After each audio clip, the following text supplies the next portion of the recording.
네, 아힘 시즌 19 대전 시정실록입니다. 여러분들 설 연휴 잘 보내셨나요?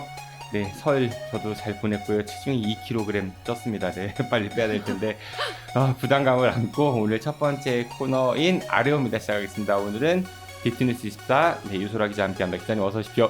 네, 안녕하세요. 디트뉴스 24 유소라 기자입니다. 예, 기자님은 설 연휴 때 어떻게 좀 잘 보내셨어요? 네, 저는 외가가 서울이라서 서울 어. 다녀왔습니다. 근데 새벽 5시에 어. 네, 막히지 않기 위해서 그때 일어나서 올라갔다 왔습니다. 근데 서울 가는 거는 네. 역방향이어가지고 차 좀 덜 막히지 않아요, 그래도? 내려오는 것보다는 덜 막힌다고 하지만 그래도 이제 평소 한 2시간 걸린다면은 좀 막히면 3시간. 그리고 또 시내에서 막히면 뭐 4시간까지도 걸리더라고요. 아유, 저 예전에 좀 더 젊었을 때는요, 8시간, 10시간 막 아이고. 이랬어요. 운전 한 번은 정말로 9시간 반인가? 해외 그때- 아닌가요?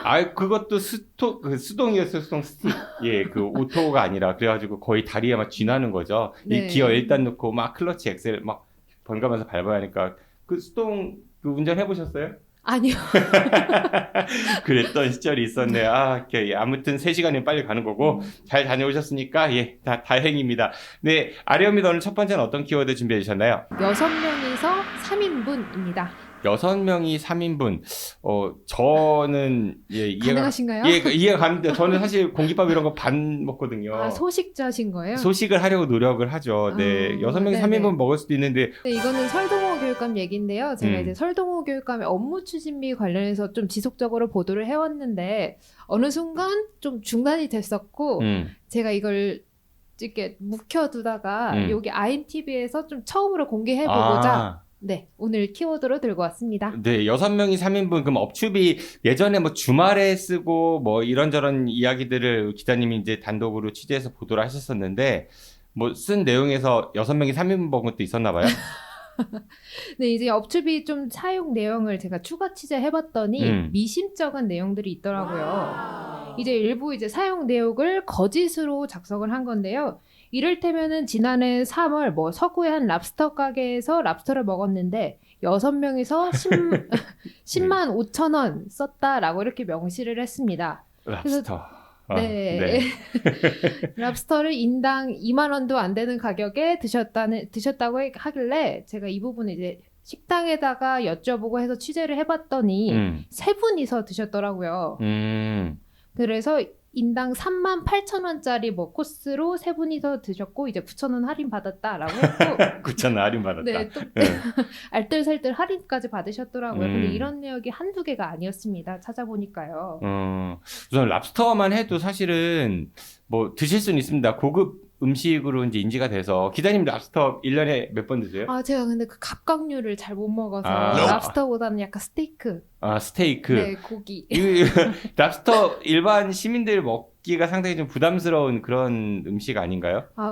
저 인당 그래도 이 가격, 이 식당 살펴보니까요. 보통 한 5, 6만 원대 정도라고 1인 코스가 뭐 그 정도더라고요. 이 3만 8천 원짜리는 조금 그 중에서도 낮은 가격대였긴 한데요. 랍스터만 온전히 먹으려면은 한 5만 원, 6만 원 정도를 지불해야 되더라고요. 그래서 왜 그런 말씀을 드리냐면, 물론 먹을 수는 있는데 그 공적인 자리에 계신 분들이잖아요. 그럼 아무래도 네. 그 시민들을 생각하는 그런 인지감성들이 있어야 하는데, 저는 많은 네. 공직자들이 이렇게 뭐 랍스터, 한우, 뭐 장어 이런 거 드시러 많이 다니시잖아요. 설동호 교육감이 특히 뭐 이제 자주 가는데 뭐 장어, 음. 한우, 랍스터 뭐 이런 약간 기력을 미식가. 보충한 미식가 설동호 교육감. 그런 기력 보충을 위한 음식을 좀 자주 드셨는데요. 기력 보충. 기력 보충. 네. 생선 마지막이시니까 뭐 한두 개가 아니었다라고 제가 말씀을 드렸잖아요. 네. 네, 이제 또 뭐 어디 서구한 중식당에서 6명이서 11만 4천 원짜리 뭐 먹었다라고 이제 했는데 이거 식당에 확인을 해보니 세 분이서 3만 8천 원짜리 디너 코스 3인분. 이분들은 그러면 이 삼총사가 38,000원짜리 드시러 많이 가시는 것 같은데요? 뭐 이런 내용도 있었고 장어집에서 뭐 장어. 한 7명 혹은 5명에서 11만 3천 원 쓰셨다고 했는데 여기서 또 세 분. 삼총사네. 기력 보충 삼총사. 뭐 그런 분들이 자주 있나 봐요. 근데 왜 이렇게 인원수를 잘못 적었을까? 뭐 잘못 적었다. 라고 하긴 뭐하지만 왜 이렇게 틀리게 적었을까? 뭐 이거에 단가를 대한, 좀 낮춰서 좀 덜 비싼 거 먹은 것처럼 보이기 위한 거 아니에요? 대비 3만 원이지 않습니까? 네. 네, 그래서 이제 금액대를 낮춰서 이 3만 원보다 적은 금액으로 먹었다는 걸 표시하기 위해서 아마 이렇게 좀 인원수를 허위로 작성한 게 아닌가 이런 의구심이 들고 있는 상황입니다. 네, 기자님 이제 취재하셨으니까 뭐 식당들도 이제 확인해보고 또 교육청 입장도 물어봤을 것 같은데 교육청은 뭐래요? 네, 일단 교육청 총무과 직원이랑 비서실 직원 두 분한테 물어봤어요. 왜 두 분한테 물어봤냐면은 비서실에서 결제 서류를 내면 총무가 그걸 처리를 하기 때문에 두 코스로 물어봤는데 일단 비서실에서는 1인당 3만 원 내 집행을 원칙으로 한다라고 했고 뭐 잘못 뭐 기입한 적이 없다라면서 약간 발뺌을 했고요. 근데 다만 총무과 직원은 그런 부분이 넘을 수 있지만 모든 부분이 그렇지 않은 만큼 조금 양해를 구해달라 뭐 이런 식으로 이렇게 말씀을 해주셨습니다. 정말 이게 업무 추진비 쓰라는 이야기는 그 돈을 가지고 업무를 좀 더 잘하라 이런 취지인 거고 그러기 위해서 꼭 우리가 비싼 것만 먹으라는 법은 없는 거잖아요. 그럼요. 예, 정서에 너무 좀 동떨어진. 이 설동교육감은 제 기억으로는 공직자 재산 신고에서도 상당히 높은 많은 네, 재산을 맞아요, 신고하는 맞아요. 그 순위가 높은 걸로 알고 있는데 이렇게까지 해야 되나 싶은 생각이 드네요. 네, 씁쓸합니다. 저도 그렇게 들고 사실 제가 이거를 지난해 한 11월, 12월경에 취재를 할 때 관련 부서에서 조금 자제를 해주는 게 어떻겠냐 이 부분을 약간 좀 컴다운 해주는 게 어떻겠냐라고 해서 그래서 이런 일을 더 이상 안 저지를 줄 알았어요 저는. 근데 이제 여전히 그런다. 네, 해가 바뀌고 올해 1월달 내역을 살펴보니 여전히 그러고 있다는 의심 정황이 제가 한두 건 또 찾아가지고 아직 이분들은 좀 때려야 말을 듣는구나 하면서 때리러 나왔습니다. 그냥 좀 속상한 얘기긴 한데 사람 쉽게 안 변합니다. 시민단체와 우리 기자들이 조금 뭔가 협업을 통해서 더 해나가 보자 이런 말씀도 좀 해주셨는데요. PP 리포트 한번 몇 개 찝어서 해보는 것도 좋을 것 같아요. 근데 이제 제가 기사를 작성을 하고 그게 묶여 있다고 말씀드렸지 않습니까? 네. 네, 어떤 좀 미심쩍은 이유로 제 기사도 묶여 있는데 저랑 같이 하세요. 그래요? 저랑 같이 하세요. 네, 제가 확대 재생산을 하는데 일조하도록 하겠습니다. 네, 감사합니다. 네, 뭐 지역의 업추비 문제, 유소라 기자와 함께 저희도 낱낱이 좀 살펴보도록 하겠습니다. 두 번째 키워드는 어떤 건가요? 네, 두 번째 키워드는 시민 혈세가 펑펑입니다. 여기도 혈세가 펑펑이군요. 네, 어떤 곳에서 이렇게 펑펑 세고 있습니까? 네, 좀 라임을 맞춰봤는데요. 최근에 이제 대전시 의회 대표단이 공무국의 출장으로 삿포로 가지 않았습니까? 삿포로 또 눈이 많이 오는 눈꽃 축제 본다고. 눈꽃 축제 보러 가가지고 좀 그 펑펑이라는 라임을 맞춰봤는데요. 눈이 펑펑. 네, 눈이 펑펑 하면서 이제 시민 혈세도 펑펑. 사실 많은 언론들이 보도 안 하더라고요. 저는 이거 라디오에서 한번 다뤘었거든요. 무슨 얘기냐면은 16명인가요? 갔죠. 의회에서만. 네, 일단 간 분들의 명단 좀 불러드릴게요. 네. 이상래 의장, 그리고 김진호 조원희 부의장. 이제 위원장들입니다. 송월섭 운영위원장, 이재경 행자위원장, 민경배 복헌위원장, 이병철 상권위원장, 박주화 교육위원장, 그리고 정명국 예결위원장, 거기에 송인석 의원 껴있고요. 사무처에서 그 박정식 홍보소통 담당관, 이하준 의정팀장 플러스 주무관 4명, 총 16명입니다. 네, 의회에서 이렇게나 대규모로 여기를 갈 필요가 있을까? 이장훈 시장하고 하루 시차 두고 하루 늦게 출발해서 하루 늦게 돌아오는 일정이었는데 그 의장, 부의장, 상임위원장들, 뭐 특별위원장들 플러스 송인석 의원 이렇게 다 국민의힘 소속 의원들이 간 거잖아요. 네네. 이렇게까지 갈 필요가 있었을까요? 근데 저는 사실 해외 연수를 무조건 반대하진 않습니다. 물론 가면은 해외 연수도 보고 선진지 견학을 하면서 견문이 넓어지는 건 사실이고 그거를 저희 행정에 활용할 수만 있다면 얼마나 좋은 거지 않습니까? 근데 이들이 저는 목적 없는 외유성 연수는 반드시 지양돼야 된다고 생각합니다. 이것도 역시 사람 쉽게 안 바뀝니다.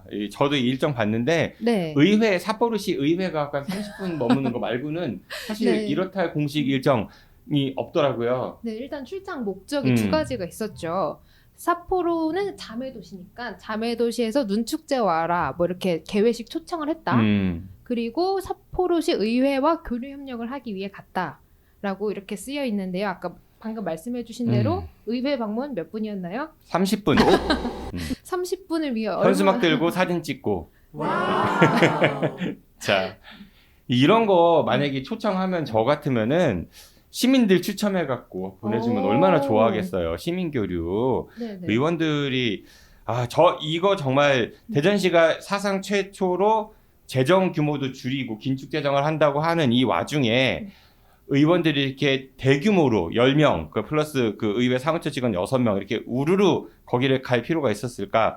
더 확 깬 거는 온천 시설 체험 이런 거. 네. 온천 시설 체험은 도대체 뭐야? 온천욕 하겠다는 거 아니에요? 그러니까 일정 좀 살펴보면은 첫째 날 아무것도 없죠. 일단 삿포로 갑니다.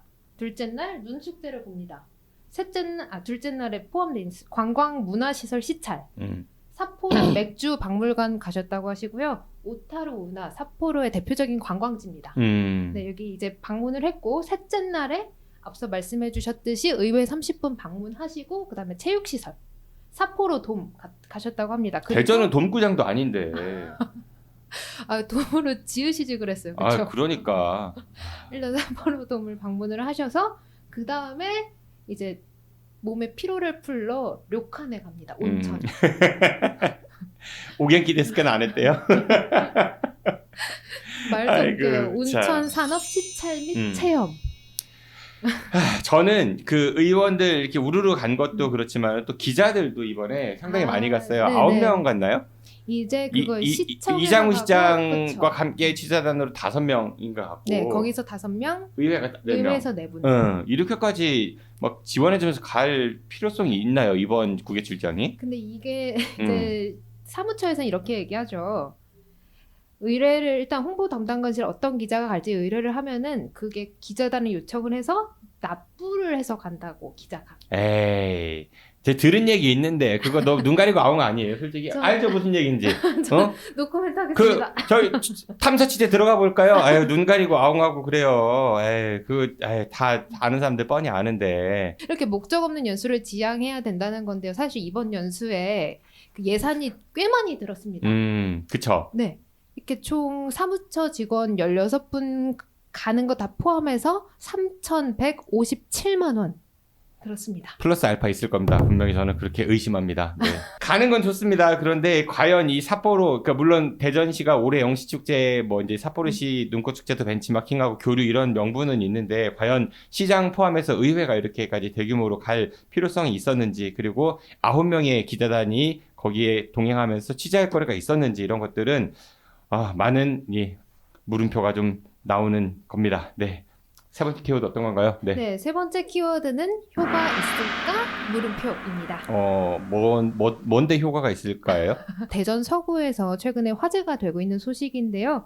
그 다자녀 공무직 공무원에 한해서 정년 이후에도 기간제 근로자로 다시 고용하겠다 이런 정책 최근에 대전 서구가 발표했습니다. 그 다자녀 공무원이 정년 퇴직한 이후에 네. 또 다시 신청해서 기간제로 오게 하겠다 이런 얘기인데 일단 나쁘진 않은 것 같은데요. 공무직 공무원이 이제 정년 퇴직이 되는 시점에 다자녀가 있다면은 그 다자녀 수에 따라서 최대 10년까지 고용을 보장하겠다라는 내용인데요. 그럼 65세가 정년이면 75세까지 일할 수 있다 이런 거네요? 네, 일단 최대 10년까지 보장할 수 있는, 네. 있는 건데요. 슬프다. 75세까지. 네. 네. 이걸로 이제 경제적 부담을 해소하고 이 저출산에 대응할 수 있을 거라 서구는 이렇게 기대감 드러내기도 했고요. 이달 중에 규정 정비를 완료하고 시행하겠다라고 밝혔습니다. 네.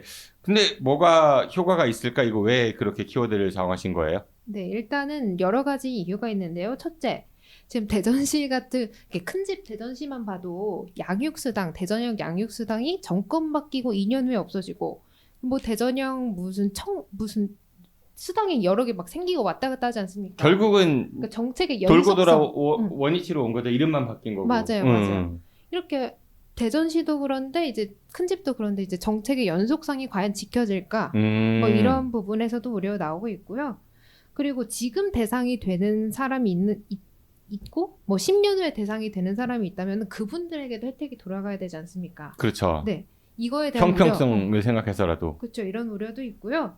이것 때문에 자녀를 많이 낳진 않겠지만 그래도 자녀를 낳는데 갑자기 구청장 바뀌고 뭐 예산 부족 이런 걸로 없어지면은 네. 네, 그런 선례가 좀 많지 않습니까? 그렇죠. 네. 네, 그러다 보니 뭐 그런 부분에 우려도 있고요. 지금 또 이제 총선이 얼마 남지 않았지 않습니까? 네. 그러다 보니 이제 복지 정책도 좀 이렇게 왔다 갔다 하는 것 같은데요. 선거를 앞둔 선심성 공약이라는 지적도 나오고 있고요.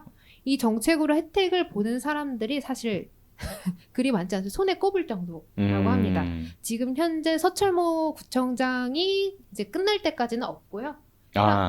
그 혜택을 볼 수 있는 사람이 없고 향후 5년 내에 혜택을 볼 수 있는 퇴직자는 단 2명뿐이라고 합니다. 일단 뭐 상징성이 있고 선언적 의미 정도로 해석을 할 수 있을 것 같은데 뭐 취지 자체는 나쁘지 않지만 또 이게 공무원들 정년하면 이제 연금 나오잖아요. 네네. 좀 쉬어야죠. 일하는 게 마냥 반갑지만은 않은 분도 있을 거 아니에요. 그렇죠. 뭐 그런 부분에서도 있고요. 과연 저는 이게 궁금한 게 출산율을 높일 수 있는 정책인가?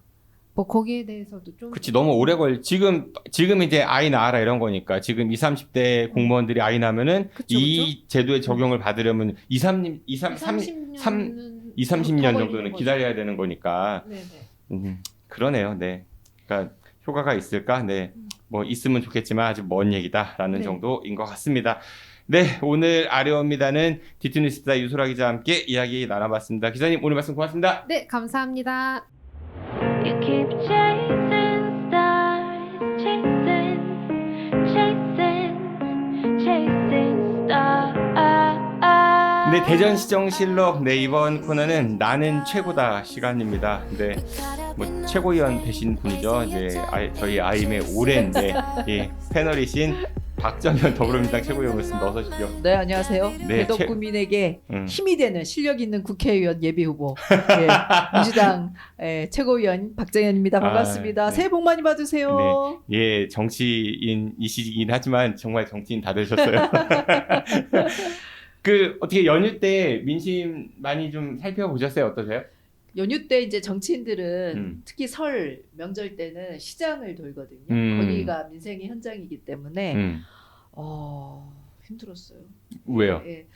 일단 저희는 뭐 시장이 많지 않아서 이제 신탄진 그날 5일장이 있었고 중리시장, 법동시장을 돌았는데 물론 명절 전날이라서 사람들이 꽤 있으시긴 하셨는데 상인들 얘기로는 이것보다 훨씬 정말 발 디딜 틈이 없어야 되는데 그렇지 않다.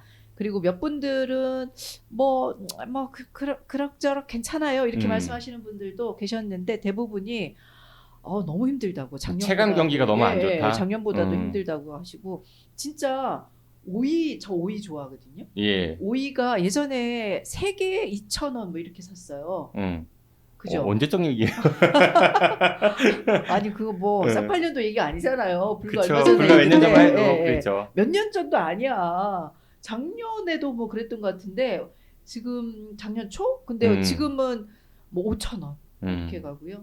예, 사과 이제 제수상을 봐야 되니까 저 사과 배 이런 거 사야 되는데 뭐 사과 한 개에 10,000원? 이렇게 하니까 정말 사진을 찍어서 상을 차려야 되나? 뭐 이렇게 생각하시는 분들이 많더라고요. 저를 안 보시니까. 네, 카메라를 보시는 게 훨씬 더 잘 나와요. 네, 그래서 일부러 제가 카메라 보시라고 안 쳐다보는 거예요. 저 쳐다보시니까. 저는 사람 쳐다보는 게 좋은데. 네, 거기 화면에 사람 나오니까 보시면 될 것 같고요. 저가? 저도 차례상 보면서 되게 많이 물가 많이 올랐구나 체감했습니다. 네, 정말 많이 올랐어요. 힘든데 이게 매년 반복되는 얘기라서 사실은 명절 때마다 나오는 얘기잖아요. 지금 안정된 물가가 필요할 것 같아요. 네, 근데 그 명절 때마다 어쨌든 실질 물가가 비싸다 이렇게 얘기는 하는데 올해만큼 그렇게 확 뛴 거는 저 과일 값이 작년 동월에 비해서 뭐 20몇 %씩 뛰고 사과는 뭐 57%? 뭐 배도 한 40몇 %? 뭐 이렇게 물가가 뛰었으니까요. 근데 전 일각에서 그런 얘기 했잖아요. 사과가 비싸면 샤인머스켓 뭐 조절한다 이런 얘기 나오는 거 보고 야 정말 어느 나라 분들이신지 정서가 이렇게 공감 능력이 떨어지는 발언을 할까 이런 생각이 좀 들었습니다. 네. 뭐 총선 이야기 나왔으니까 총선 얘기 좀 해보죠. 대전의 7구의 선거구에 있습니다. 우리 박정현 최고께서는 대덕구에 지금 출사표 던지셨고 분위기는 어떤 것 같아요? 박영순 의원하고 지금 경쟁하시는 거잖아요. 네, 83의 대결. 네, 두 저희 분이 같은 동갑이세요? 학교, 같은 학교고 또 학번도 같습니다. 예. 뭐 떨리죠. 네, 밖에서는 분위기 나쁘지 않다 이런 얘기 많이 듣는 것 같은데요, 저는요. 네, 모르겠습니다. 일단 뭐 선거는 끝까지 표를 계산해봐야지 되는 거라서, 근데 열심히 지금 뭐 전화도 하고 사람들도 만나고 그러는데요. 일단 현직이 가장 이제 세죠, 사실. 그렇죠. 그 정보를 다 갖고 계시고 그러니까. 당원 그래도 명부 이런 거 말씀하시는 거죠? 네. 그러니까 뭐 작년 3월 전까지 당원 명부는 3월까지 딱 닫혔으니까 일단 갖고 계시고 3월 이후에 이제 당원들 입당한 당원들의 명부는 뭐 없으시겠지만 저도 뭐 그전 것도 없고 지금 것도 없으니까 근데 그 비전, 그러니까 박영순 의원님이 말씀하시는 비전과 제가 이제 이야기하는 비전의 차이가 조금 있을 거라고 보여지고요.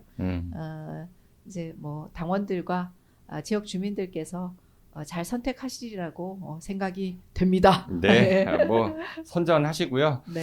다른 선거구는 좀 어때요? 우선은 뭐 여러 선거구들 이야기 나오고 있는데 네. 7개 선거구잖아요. 7개 중에 2개가 전략공천 지역이에요. 그렇죠. 그러니까 사고 지역이거나 현직 의원이 나오지 불출마한 지역. 지금 유성 을이 지금 그렇고 서구 갑이 그렇거든요. 그 5개 지역은 일반 공천 지역인데 이번에 그러니까 지난 6일, 7일 공관위가 1차, 2차 심사 결과를 발표했어요. 그게 공개는 안 하는 거죠? 아니요, 발표했죠. 1차는 13개가 단수 공천 지역으로 확정이 지역 선거구 됐고, 지역. 그거 말고 그 하위 10% 뭐 이런 거는 그거는 이제 명절 지나서 공관위원장께서 하시겠다고 말씀하셨고 그거 외부 공개는 안 하는 거죠? 몰라요. 당사자들만 알고. 궁금해라. 네. 최고위원회에서는 명단 안 돌아요. 그런 거 안 나오면? 돌아요. 그런 거 없습니다. 근데 1차 그 심사 결과 발표하면서 대전은 2곳 동구하고 유성구 갑을 경선 지역이라고 발표를 했는데요. 최근에 동구가 컷오프 됐던 그 우리 예비 후보 한 명이 재심을 청구해서 인용이 됐어요. 그래서 아마 이분이 이제 받아들여지면 3인 경선이 될 가능성이 어느 분이 있고. 컷오프 됐었어요? 정경수 예비 후보가 변호사. 컷오프 됐죠. 네. 근데 이분이 이제 재심 청구했고 재심 과정을 거쳐서 후보 이제 뭐 경선 후보가 확정이 되면 3인 선거구가 되고 현직인 장철민 의원하고 황인호 전 구청장하고 저 동구청장 그리고 3인이 되면 이제 정경수 변호사 변호사죠. 변호사. 이렇게 되고요. 유성구 갑은 조승래 의원하고 오강영 전 대전시 의원 2명이 경선하는 걸로 하고요. 19일부터 21일까지가 경선 기간입니다. 얼마 안 남았네요. 네, 다음 주죠.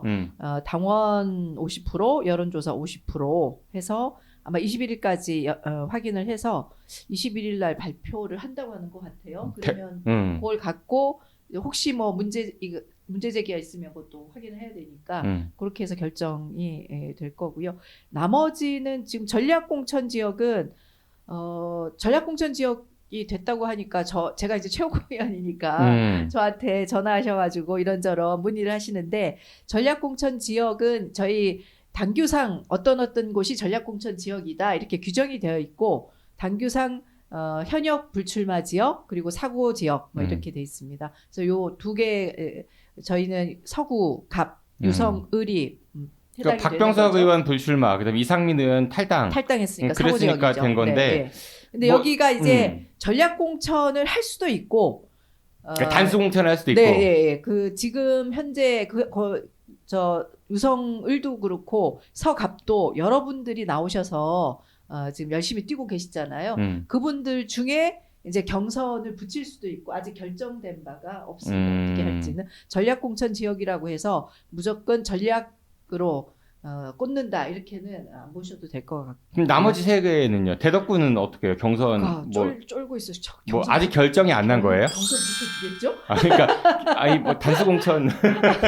단수 공천은 뭐 아닐 거고 현직이 계시니까. 그리고 지금 우리 당 기조는 현직은 특별한 사유가 아니면, 그러니까 이제 현직이신데 도전자하고 차이가 워낙 많이 나서 이거는 뭐 경선을 해봤자 별로 의미가 없다 이런 데가 아니면 되게 현직이 있는 데는 경선을 하는 게 원칙이거든요.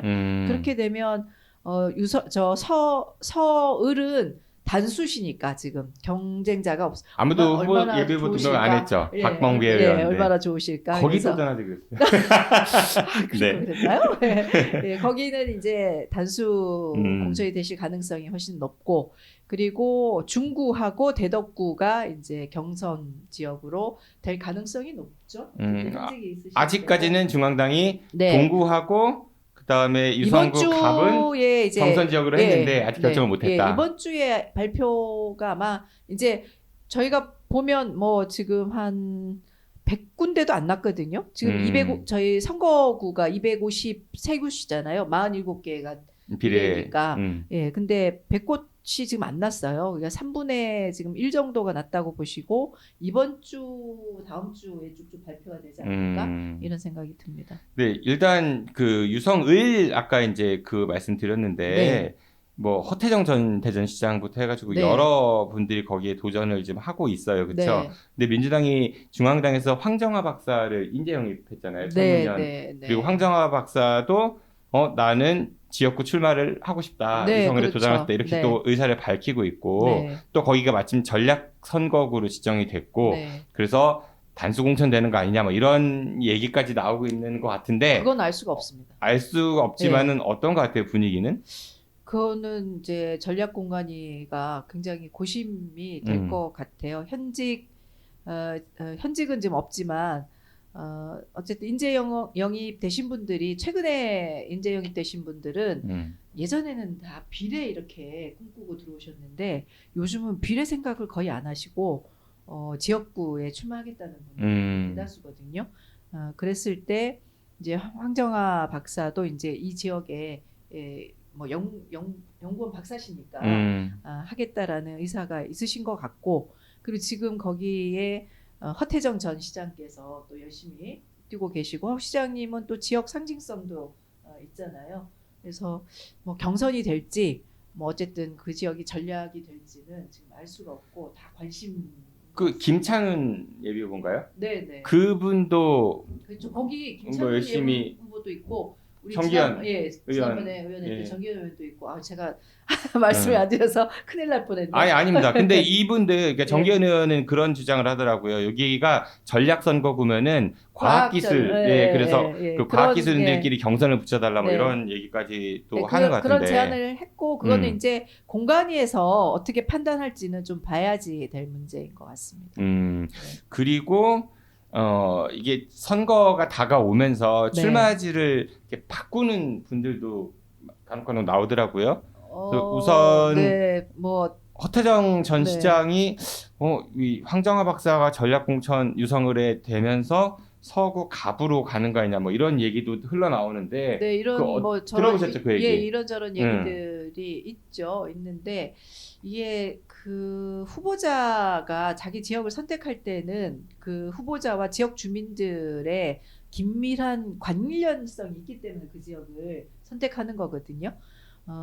특히 이제 우리 수도권이 아니고 지역은 지역과의 관련성을 굉장히 중요하게 생각하기 때문에 이게 쉽게 옮길 수 있는 그러니까 옮길 게 쉽지는 않아요. 쉽지는 않은데 그쵸. 전체 이제 당 차원에서 당은 사실 선거에서 이겨야 되는 거잖아요. 그러니까 저는 요즘 그런 생각이 드는데 좋은 후보이면서 승산이 있는 후보가 에이스고 전체가 이기는 선거를 해야 되기 때문에 그랬을 때 공관위가 어떻게 선택할지는 조금 두고 봐야지 되겠죠. 이제 정당 입장에서는 그렇게 얘기할 수 있지만은 후보들이 어떤 선거구를 선택했을 때 그 지역 유권자들에게 했던 얘기들이 있잖아요. 그렇죠. 이 지역을 위해서 뭐뭐를 하겠다. 네. 난 이 지역과 연관성을 강조하다가 어느 날 갑자기 선거구를 확 바꾸는 거 이거는 지역 유권자에 대한 도리가 아니지 않은가.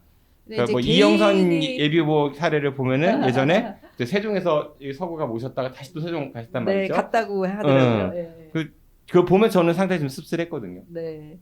뭐 근데 그거는 이제 후보의 선택의 부분이고 또 후보의 선택에 의해서 움직이는 경우도 있지만 당의 선택에 의해서 또 움직여지는 경우도 있으니까 그건 좀 다른 것 같습니다. 유권자들이 보시기에 그 누가 보더라도 이거는 당이 결정해서 움직인다고 하면 그 이해도는 조금 더 폭이 넓어지는 것 같은데요. 그럼 그렇다고 이제 허 시장이 움직인다 이런 얘기가 아니고 가능성은 요즘은 어때 보여요? 네. 저도 모르겠습니다. 네, 저도 모르겠습니다. 네, 알겠습니다. 그리고 오늘 참 저희 녹화 기준으로 2월 13일 녹화인데요. 오늘 낮에 기자회견 하나 있었어요. 김재선 네. 인재영입 후보가 아니죠. 인재영입 17호시든가요? 네네. 그분이 대전 중구청장 선거에 이제 도전하겠다라고 하면서 전략 공천, 단수 공천 받는 거 아니냐 이런 얘기가 흘러나오니까 황운하 의원이 난 그 경선을 해야 한다. 단수 공천하면 총선 불출마하겠다. 이런 게 세게 나오기까지 했어요. 그리고 오늘 결국은 당의 뜻을 따르겠다라고 하는데 그 과정에서 우리 박정현 최고 이름도 나오더라고요. 그러니까 저는 완전 좀 뒤통수 맞은 듯한 느낌. 정치인은 이름 거론되면 좋은 거 아니에요? 그래도 이제 좋은 걸로 거론돼야지 되는데 이렇습니다. 사실은 제가 최고위원으로 있기 때문에 지역의 의사를 중앙에 전달하는 건 제 의무인데요. 실제로 지금 후보자가 뭐 전략 공천이 됐든 아니면 경선이 됐든 이런 과정을 거치는 것은 다 따로따로 있어요. 전략 공관위가 있고 그냥 공관위가 있고 거기서 결정을 하지 최고위원회에 일일이 보고하지 않습니다. 왜냐하면 최고위원들도 다 자기 이해관계가 있는 거죠. 그렇죠. 그분들도 출마자들이니까. 그렇게 할 것 같으면 최고위가 공관위 역할을 하지 뭐하러 공관위 따로 꾸리겠어요. 그래서 그 부분은 최고위원이라 하더라도 알 수 없다. 다만 저는 어쨌든 경선이라는 과정이 가장 합리적인 과정이라고 저는 생각을 하거든요. 또 지역에서 열심히 지역을 다졌던 분도 계시기 때문에 근데 그거는 이제 당에서 이런저런 것들을 판단해서 결정을 해야 되는 거고 당이 결정하면 저는 따라야 된다고 생각을 해요. 근데 저는 이제 지역의 그런 여론들을 중앙에 또 열심히 전달한 책임이 있으니까 그거는 제가 열심히 하겠습니다. 뭐 저희 아마 다음번 방송 때에는 얼추 이제 후보들이 다 확정이 돼서 선거운동을 본격적으로 할 것 같은데 저 한 달 후에 나오죠. 예, 그쵸. 4주 뒤입니다. 예, 그럼 4주 후에는 예비에서 예비자를 떼고 후보로 나와야 되는데 이거? 네, 둘 중에 하나겠네요, 그렇죠? 네, 그렇겠네. 도와주십시오. 그 결과 나오는 날 저희가 전화 인터뷰 한번 요청드릴 테니까 그래서 방송 녹화 때 그거 삽입해드릴게요. 네, 고맙습니다. 예비가 떼지든 안 떼지든 연결 한번 하는 걸로. 저는 떼지라고 봅니다. 네, 알겠습니다. 뭐 박정현 최고와 함께 대전 지역 민주당의 총선 분위기 지금 이야기했고요. 뭐 곧 이제 경선 열리고 2월 말쯤이면 모든 후보가 확정이 될 거니까 한참 많이들 바쁠 상황인 것 같네요. 네. 지난번에 저희가 워낙 세게 이겼기 때문에 민주당은 늘 이겼다고 생각하는데 그렇지 않습니다. 지금까지 국회의원 선거에서 저희가 과반을 넘긴 게 2번밖에 없습니다. 근데 지금은 이제 그렇게까지 갈 수 있을까라는 생각이 들고 다만 민주당은 과반은 넘겨야 된다. 151석 이상은 해야 된다. 왜냐? 지금 윤석열 검찰 독재 정권 하에 민생, 민주주의, 평화가 지금 파탄나게 생겼다. 이러다가 대한민국이 침몰하게 생겼다. 그래서 우리가 과반 이상을 넘겨야지 지금 윤석열 정권의 독주를 막을 수 있다. 이런 생각 때문에 우리 유권자께서 그런 부분을 잘 생각해 주셨으면 좋겠다 싶습니다. 네, 알겠습니다. 다음번 방송 때 예비자가 떼고 나오시는지 한번 좀 지켜보도록 하고요. 네. 이것도 한번 오늘 얘기해보죠. 뭐 총선 전국이라서 그런지 몰라도 얼마 전에 달빛철도 특별법이 국회 본회의를 통과했습니다. 네. 아시죠? 네, 네. 예타 면제받고 4조 6천억 원인가요? 네. 그 사업비도 네. 지원받게 됐는데 네. 우선 이 달빛철도 특별법 국회 통과에 어떻게 평가하세요? 달빛철도 왜 달빛이지 이렇게 봤더니 대구 달구벌 옛날 대구가 달구벌이었거든요. 그 달구벌의 대구 출신 아니세요? 원래? 네, 고향이? 그렇습니다. 네, 근데 뭐 고향에서 어렸을 때 떠나왔기 때문에 제 고향은 대전이죠. 네. 그리고 광주 빛골의 빛을 합쳐서 달빛이라고 해서 철도를 하는 거고요. 이게 그렇게 되면 광주 송정역하고 서대구역을 잇는 거고 한 200km 정도 되는 길이고요.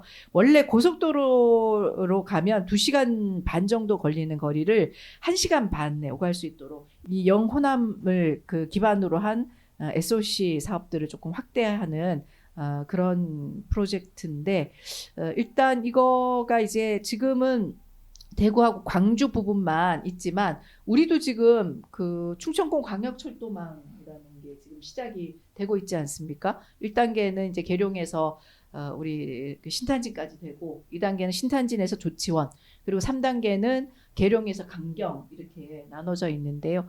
이것도 빨리 이제 진행이 1단계는 이제 시작을 하는데 네. 조금 뭐해요? 저는 이 네. 달빛철도 보면서 네. 88 고속도로 혹시 최고님 가보셨어요? 예. 아니 그- 가보진 않았는데 거기 알죠? 네. 교통량이 되게 적어요. 네. 그래서 1차로가 구간도 네. 있어요. 네, 그러니까 네. 고속도로의 중앙차로가 가변 차선도 있어요. 네. 그 정도로 폭이 좁거든요. 그러니까 차가 없으니까요. 네. 교통량이. 네. 그러니까 여기 이 철도가 뭐 영호남의 화합이라든지 이런 상징성은 충분히 이해가 가는데 경제성이 네. 너무 떨어진다. 맞아요. 예. BC값이 0.4대라고 하거든요. 네. 그럼에도 불구하고 4조 6천억 원을 예타 없이 해준다. 네. 물론 뭐 평가할 수는 있습니다만 그럼 우리 대전은 그러니까, 대전은 예. 뭐냐는 거지. 그러니까 저처럼 예. 실력 있는 사람을 아니 뽑아주셔야지. 트램 같은 거 하나만 해도 예타 그때 문재인 정부 때 예타 면제 면제 8천억 뭐 했죠. 얘기했지만 예, 지금 예. 뭐 증액되면서 아직 1조 제대로 4천억? 뭐 이러고 있죠. 거기에다 대전교도소 문제도 계속 이어지고 있지요. 그러니까 4조 6천억보다 훨씬 사업 규모가 적고 중앙정부가 책임져야 할 그런 필요성이 많은 네. 사업임에도 불구하고 이게 안 되고 있거든요. 그래서 트램은 어쨌든 문재인 정부가 예타 면제를 하면서 급물살을 탄 거는 사실이거든요. 다만 이제 그 차량 방식하고 이제 그 에너지 급전 방식하고 어떻게 할 건지 충전 방식에 대해서 지금 논의가 있어서 조금 늦게 시작이 됐고 이 과정에서 지하로 또 그 가야 되는 부분 때문에 원래 예상했던 그 건설 비용보다 지금 거의 2배 정도 그렇죠. 된 거죠. 그래서 이거를 이제 어떻게 확보하냐라는 문제가 있는데 그 사실은 저는 가장 큰 문제는 지금 윤석열 정부가 감세 정책을 하면서 국가 재원 쓸 수 있는 재원이 지금 적어지는 게 가장 큰 문제라고 생각하거든요.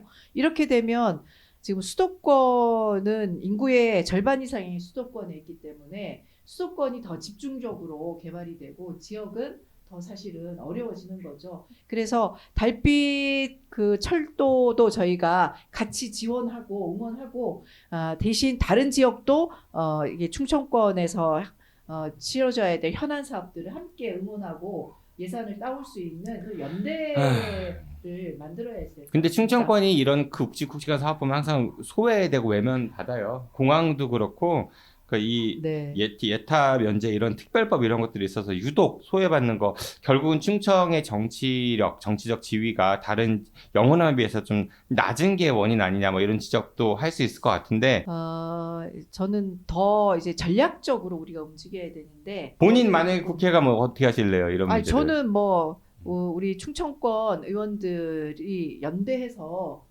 확실하게 따올 수 있도록 해야 되겠죠. 다들 근데 역대 국회의원들이나 후보들 그런 얘기 했거든요. 현실하고 안 되니까 문제인 거죠. 그러니까 우리 박정현 최고만의 믿어주십시오. 네, 믿어주십시오. 나 이 한번 사람 믿어주세요. 이런 네, 거예요. 믿어주십시오. 예. 그래서 믿고 안 되면 그때 또 표로 심판해라. 회초리를 드시면 되는데 네. 아마 저를 믿어주시면 우리 지역에 저런 국회의원이 이제 드디어 나타났구나라고 생각하실 수 있을 정도로 제가 열심히 뛰겠습니다. 네, 저 지역민의 한 사람으로서 이 달빛철도 특별법 보면서 솔직한 심정은 배가 아팠어요. 그렇죠. 예, 많이 사실은, 아팠어요. 예, 저는 이제 이게 꼭 필요하다고 생각하지만 약간 우리 지역의 현안 문제도 있고 지금 가장 중요한 거는 저는 이제 그러니까 이제 그 정부가 세금을 제대로 걷도록 하는 거가 가장 중요한 것 같고 지금 하지만 부자 감세가 상당하죠. 유리지갑만 그러니까 이 직장인들 유리지갑만 털리지 실제로 지금 계속 부자 감세 정책이 발표되지 않습니까? 세수가 점점 줄어드는데도 불구하고 그래서 22대 국회에서는 정부가 그 제대로 된 세수 정책을 좀 펼칠 수 있도록 하고 세금을 제대로 걷도록 해야 하는 게 가장 중요한 것 같고요. 그거에 기반해서 지역이 더 좀 그 재정이 투입될 수 있도록 하는 전략을 좀 잘 세워야 될 것 같습니다. 네, 알겠습니다. 오늘 나는 최고다 시간에는요, 대전 지역의 총선 이야기 그리고 충청권 홀대론이 생각나는 이 달빛철도 특별법에 대해서 이야기 좀 나눠봤습니다. 박정현 더불어민주당 최고위원과 함께했고요. 대덕구에서 지금 예비후보 등록하셨는데 다음번 출연 때에는 그냥 후보이거나 네, 예비자 아니면은- 떼고 아니면 그냥 최고위원이거나 호칭이 달라질 수 있습니다. 네. 두 개 다 호칭을 달고 오겠습니다. 또. 알겠습니다. 지금까지 박정현 최고위원이었습니다. 고맙습니다. 네, 고맙습니다. We can come back, but the time is gone. I'm round, running to escape from your lips. Don't lie, 'cause I know your heart. Don't try looking for someone to forget. 네, 이번 코너 아힘 대전시정실록 아니되옵니다 시간입니다. 두 분의 대제학과 함께 이야기하는 시간입니다. 권선필 보건대학 경제학과 교수 그리고 정세현 충남대학 경제학 교수 두 분 나오셨습니다. 어서 오십시오. 예, 안녕하세요. 대전 세종연구원에서 그 새로운 소득보장제도에 대한 연구 결과를 발표했더라고요. 어떤 내용인지 권선필 교수님께서 좀 간단히 좀 소개해 주실까요? 예, 그 말씀하셨던 새로운 소득 보장 제도라고 하는 것 자체가 하나의 키워드인 것 같아요. 그 동안에 이제 우리가 알고 있는 소득 보장 제도가 여러 가지가 있는데 사실 직접적인 건 없고 대부분 간접적으로 그 생활이 어려운 경우에 뭐 주거라든가 그다음에 건강과 관련해서라든가 그다음에 자녀 양육과 관련된 거 그리고 장애 뭐 이런 다양한 그 소득을 삶에 있어서 기본적인 소득이 안 되는 경우에 이거를 보전해주는 여러 가지 제도가 있었는데 그것도 이제 문제가 많다고 인식을 하고 있거든요. 액수가 부족하다든가 아니면은 해당이 되는데 이걸 받기가 어려운 상황도 많이 있고요. 그래서 새로운 소득 보장 제도가 필요하다는 얘기가 계속 있어 왔어요. 구체적인 예를 들어 보면 이제 가장 대표적으로 최근에 얘기됐던 기본소득 같은 거가 이제 새로운 방식이죠. 그래서 기본소득이라든가 또는 이제 이 연구에서는 부의소득세라고 하는 게 있어가지고 부자들한테 더 걷어가지고 소득이 모자란 사람한테 나눠준 이런 제도, 또 최저소득을 보장해 주자라고 하는 이런 새로운 제도들이 있는데 이런 것들이 어떻게 인식되고 있는지라고 하는 이제 조사를 한 거예요. 그 조사를 구체적으로 대전 시민을 대상으로 설문조사를 했습니다. 그래서 이 정권이 바뀌어가지고 이런 거에 관심이 없는 거로 생각했는데 어쨌든 이런 연구가 기존에 계획된 연구 아니에요? 그럴지도 모르겠습니다. 뭐 어쨌든 이러한 소득보장제도는 당연히 재원이 필요하거든요. 그래서 이제 재원을 낼 용의가 있느냐 이렇게 물었을 때에는 상당히 많은 특히 이제 기본소득 같은 경우에는 낼 용의가 없다라고 하는 또 비율이 높았어요. 그러니까 어떤 거냐면은 나 살기 어려우니까 나라에서 복지를 주는 건 좋은데 나더러 세금을 내라고 하면은 그거는 좀 싫은 것 같다. 이렇게 답을 좀 많이 해서 야 이것을 어떻게 받아들여야 할 것인가. 여기에 대해서 제가 조금 이따 다시 말씀드리도록 하겠습니다. 그러니까 뭐 정리하자면은 기본소득 오케이 좋아. 그리고 부자들한테 세금을 더 걷는 거 그것도 좋아. 하지만 나한테 걷어가는 거는 좀 곤란해. 뭐 이렇게 정리 간단하게 얘기하자면 해볼 수 있을 것 같은데. 예, 그 부분 이제 정 교수님이 말씀하신 부분에서 이제 두 가지 중요한 점은 저도 충분히 공감하고 지적이 필요하다고 생각하는데요. 하나는 이제 저희 행정학하는 입장에서 얘기한다면 현재 정책이나 행정 시스템에 대한 불만이 높다라고 하는 거죠. 현재 하고 있는 방식에 대해서는. 어쨌든 그것이 체감이 안 된다라고 하는 거에 대해서는 분명한 그 입장이 있는 것 같아요. 현재 있는 방식으로는 뭔가 부족한 것 같다라고 하는 생각이 분명한 것 같고요. 두 번째는 이제 방금 말씀하신 것처럼 그러면 어떤 방식으로 이걸 고칠 거냐라고 하는 데 있어서 나한테 오는 부담은 적지만 혜택은 일정한 정도로 받았으면 좋겠다라고 하는 입장이 나타난다는 거죠. 이게 이기적인 거라 나쁜 것은 아니라고 볼 수도 있지만 반대로 얘기하면 앞에 얘기한 것처럼 제도에 대한 불신이 높다는 거예요. 한마디로. 괜찮아. 이게 잘하고 있다고 생각하면 내가 돈을 줄 거거든요. 그렇죠. 세금을 내겠죠. 근데 이게 이제 핵심은 저는 현재 있는 이 정치 제도라든가 행정 운영에 대한 불신이 아주 높다라고 하는 것을 보여주는 한쪽에서는 체감이 안 된다라고 하는 거고 두 번째는 나 거기에 돈 내고 싶지 않아. 왜? 효과가 없으니까 나한테 돌아오는 것도 없고 이게 사회적으로도 의미가 없다고 생각하는 것이 동시에 나타난다고 보여서 이 전체적인 뭐 세부적인 내용도 있지만 지금 방금 말씀드린 이 두 가지 점은 꼭 지적을 저희 정치나 행정하는 입장에서는 제도에 대한 불신이 높다라고 하는 부분 그리고 현재 이 새로운 방식에 대해서도 참여를 하고 싶지 않다. 돈 걷어가는 거에 참여하고 싶지 않다라고 하는 이런 태도가 명확하게 읽힌다고 저는 생각합니다. 그러니까 사실 그 의료 건강보험만 봐도요. 그러니까 우리 일반 시민들 중에서 사보험 드는 분들 많잖아요. 그렇죠. 그 의료 실비보험 이런 것들. 그 돈, 그러니까 그 일반 민간 회사의 실비보험 드는 돈의 절반만 건보료를 내도 훨씬 더 보장이 강화되는데 믿을 수 없으니까. 네, 국가의 건강보험 시스템을 믿을 수 없으니까 내가 추가로 실비보험 드는 그런 현상하고 좀 비슷한 것 같기도 하거든요. 근데 이제 이 믿을 수 없다 이런 것을 이제 누가 조장했냐 이런 것을 좀 생각해 봐야 되는데요. 사실 그러니까 그 기본소득을 이제 누구에게나 다 똑같은 소득을 주면서 세금을 모든 사람한테 다 걷는다. 그럼 이제 일반인들이 생각하기에는 아니 내가 돈 내고 그걸 다시 받아? 그럼 그 쓸데없는 짓을 왜 하는 거야? 이렇게 생각할 수 있는데요. 그러니까 이게 제대로 설명을 안 한 채로 이렇게 설문을 조사하면은 약간 다소 어떻게 해야 되지? 이러한 결과를 얻는 것 같아요. 이 기본소득에 대해서 그 시민들을 좀 모아놓고서 설명을 좀 자세하게 한 다음에 이 제도를 찬성하냐라고 물으면 그냥 처음에 별다른 설명 없이 아주 간단하게만 얘기하고서 하는 거하고 찬성률이 확 달라진다고 하거든요. 근데 이 설명을 하지 않고 하면은 이거는 찬성하고 이거는 반대하고 하니까 이게 말이 안 되는 거죠. 근데 기본적인 거는 복지제도의 기본은 그거예요.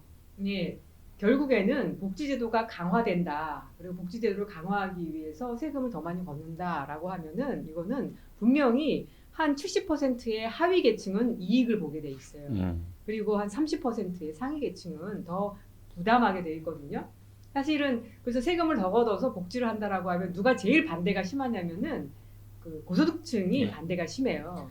그리고 이제 이 사람들이 언론을 동원해서 그 복잡한 얘기는 다 빼고 아주 간단하게 야 내고 받으면 안 내고 안 받는 건 똑같은 거야 이런 식의 그 논리를 유포시켜서 그리고 국가가 걷었다 다시 주는 거는 비효율이 심해.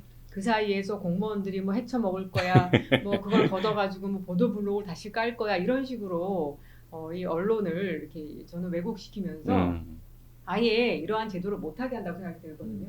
그래서 어쨌든 그 제가 봤을 땐 이 설문이 이 기획은 좋았는데 이 두 개를 분리시켜서 자, 복지제도 찬성해?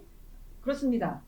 근데 돈 많이 내야 되는데 할래? 안 할래요. 이렇게 약간 결론을 도출한 거는 조금 설계가 이번 보고서에서 예, 이번 보고서에서 약간 기술이 들어갔다. 예, 아니 그렇게는 아니고. 그러니까 사실 이 기본소득이라는 게 그 좌파들이 얘기하는 그런 포퓰리즘이 아니라 우파 정부에서 먼저 제안했던 거잖아요. 작은 정부를 구현하기 위해서 그 정부에 쓸 돈을 그냥 줄 테니까 국민들한테 나눠줄 테니까 알아서 해라. 너네들 알아서 해라. 이거였는데 스위스가 예전에 뭐 관련 국민 투표했다가 그 국가 재정이 말아먹을 것 같으니까 스위스 국민들이 반대한 게 아니라 지금 받고 있는 복지보다 돈으로 받는 게 덜 하기 때문에 혜택이. 그래서 반대가 훨씬 더 많았다. 저는 이렇게 알고 있거든요. 그래서 제가 알고 있는 게 맞죠? 예, 맞습니다. 그러니까 지금 이제 정 교수님 설명하시는 방식하고 제가 이제 설명하려고 했던 방식이 이제 관점 조금 다른 거죠.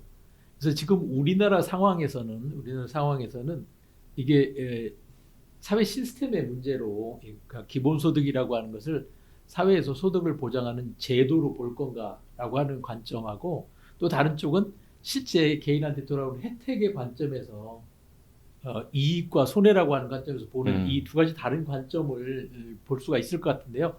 어쨌든 저는 이 연구 자체에서 방향성을 잡는다라고 할 때 우리가 이제 삶의 질을 보장하는 또는 기본적으로 삶의 기본 요소라고 할 수 있는 소득을 보장하는 방식에 대해서 기존에 하던 방식, 기존에 지금 현재 하고 있는 방식에 대한 불만족은 확실히 있는 것 같다라고 하는 거는 합의할 수 있는 어떤 공감대가 있는 거로 찾을 수가 있을 것 같습니다. 다만 그 원인이 뭔가에 대해서는 이제 조금 다를 수 있을 것 같기는 한데요. 어쨌든 현재의 우리의 삶의 기본을 보장해주는 이 제도 자체가 불만족스럽다라고 하는 점하고 또 하나는 지금 현재 운영하고 있는 이 방식 그거 자체도 비효율적이라는 생각은 저는 확실하게 상당한 정도 있을 거라고 보여집니다. 그래서 이 부분 두 번째 이 제도 자체의 논리적인 구조를 얘기하는 것이 아니라 현재 이 일을 맡은 사람들 정치인이나 행정이나 이 제도 자체에 대해서는 신뢰가 그렇게 높지 않은 것 같다라고 하는 게 이제 제 판단인 거죠. 그래서 사실 기본소득 이야기를 이 윤석열 정부 그리고 이장우 대전시장 그 재임 시절에 대전시장 연구원 했다라는 것 자체가 좀 우리 서두에 얘기했지만 좀 약간 의외였다. 하지만 정세영 교수님께서는 그 안에 이런 식으로 설문을 설계하는 거는 좀 다소 무리가 있다. 뭐 이런 말씀 주셨어요. 근데 이 기본소득 말고도 아까 뭐 그 연계해서 부의 소득 뭐 이런 것도 말씀하셨지만은 기초연금이나 뭐 장년수당, 아동수당, 청년수당 이런 거에 대한 조사도 이번에 했더라고요. 있습니다. 이 교수님이 좀 설명해 주시죠. 그게 이제 그 특정한 영역을 정해가지고 그것이 노인이든 아동이든 또는 장애 어떤 범주를 정해갖고 그 범주에 해당하는 사람에 대해서만 수당을 주는 거예요. 그러니까 소득을 보전해 주는 거죠. 삶의 기본을 유지하기 위해서 일정한 소득이 되도록 만들어주는 것이 이제 이 연구에서는 사회수당이라는 이름으로 이렇게 설문을 했습니다.